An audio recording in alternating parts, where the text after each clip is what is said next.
mercado do Ibovespa hoje, a gente vê Azul disparando, Gol também, depois do anúncio de uma parceria comercial entre as aéreas. E aí, Saravalli, era a brecha que o mercado esperava para talvez projetar uma consolidação ainda maior das companhias? Como que você viu esse acordo? É um início, um pé inicial ali. Eu acho que se a gente tem algo que não se discute no Brasil, pelo menos em termos de investimentos, que pelo menos investimentos, também operar essas companhias aéreas é algo muito complexo, né? Complexo em qualquer lugar do mundo, mas aqui no Brasil parece ser ainda maior. E essa é a preocupação, né? O que será do setor, o que será de cada companhia, tendo essa complexidade, essa queima de caixa, enfim, essa preocupação em relação a refinanciamento. E o setor precisa de passar por esses movimentos de tempos em tempos, né? Não acho que seja a única notícia. É lógico que a notícia que saiu essa de cold share, enfim, de otimizar a malha, de aumentar a produtividade, aumentar a escala operacional dessas companhias, lógico que é um grande benefício. Ainda não saiu nenhum advento em relação a possível fusão, enfim, aquisição. E a gente sabe também que tem um outro fator que acho que somas a esse fator de parceria operacional, é a questão do petróleo, né? O petróleo, todo mundo se preocupava, e eu ainda acredito que acho que é um petróleo para cima, mas longe de ser o pior cenário possível. Porque se a gente tem uma preocupação em relação à atividade econômica associada com o petróleo muito alto, é o pior cenário possível para companhias aéreas.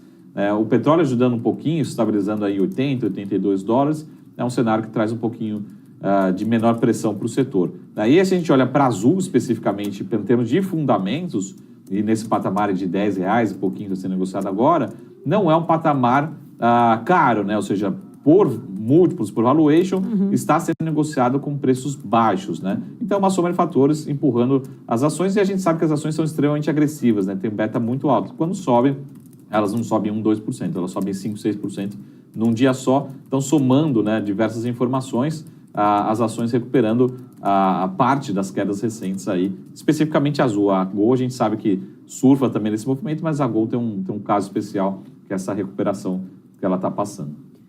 Marco, já que você falou de petróleo, não tem como também não ouvir tua opinião, né? A gente viu hoje aí a posse, de fato, de Magda Chambriard à frente da Petrobras. Essa semana a gente teve uma notícia muito delicada, até a gente debateu bastante aqui, até mesmo com especialistas do setor, sobre aquela mudança repentina no entendimento do CAD em relação às refinarias, né? E os impactos disso como um todo.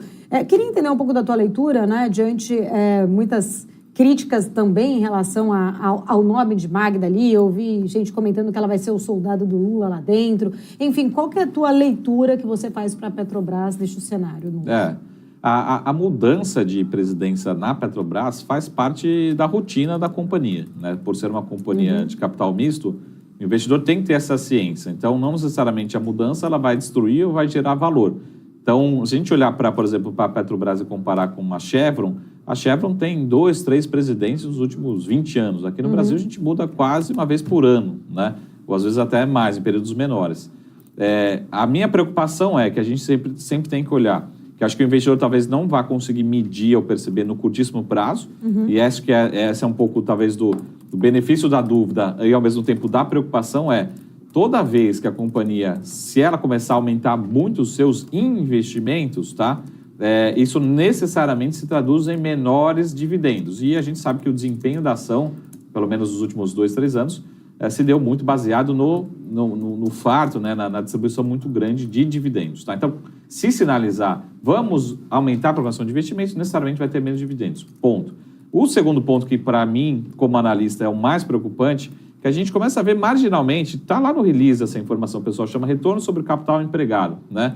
Se a gente começar investir mais e pior, ou seja, sem ter uma metodologia, sem trazer retorno para os acionistas ou um retorno suficiente que pague o custo de capital, que acho que essa é a grande preocupação, né? O que aconteceu no passado, em refinaria vai custar 5 bi de reais, demora 20 anos a mais e custa 40. Isso é destruir valor do acionista. Se a gente começar, se o mercado começar a entender que isso pode acontecer, a princípio o mercado não colocou isso na conta, assim, não foi uma queda de 5, 6% que teve ali no dia, o mercado não está colocando na conta, né? Ou seja, esperamos, o mercado está dando benefício da dúvida que a gente não vai repetir os erros do passado, mas a gente precisa cobrar qual que é o retorno sobre esse capital empregado, né? Se começar a gente enxergar esse retorno cada vez menor, a alavancagem subindo, a gente sabe que os recursos estão sendo mal empregados ou não está tendo nenhum grande critério na avaliação desses ativos. Então, essa é a preocupação. A princípio, a minha visão é um pouco mais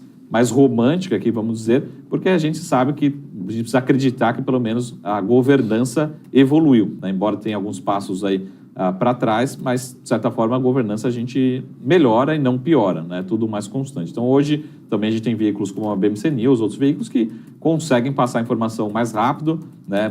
Forma mais transparente do que está acontecendo na companhia, talvez o que não acontecia há 10, 20 anos atrás. Então, acho que é uma soma de fatores que traz um pouco mais de segurança para o investidor, por isso que eu acho que as ações também não reagiram tão mal como a gente já viu no passado, né? Maravilha. Saravalli, quero agradecer. Muito obrigada pela sua presença. Até sexta que vem. Então, novamente aqui na nossa bancada. A gente se vê semana que vem. Um ótimo final de semana. Obrigada. Valeu. Grande Marco Saravalli trazendo visões importantes aqui para a gente.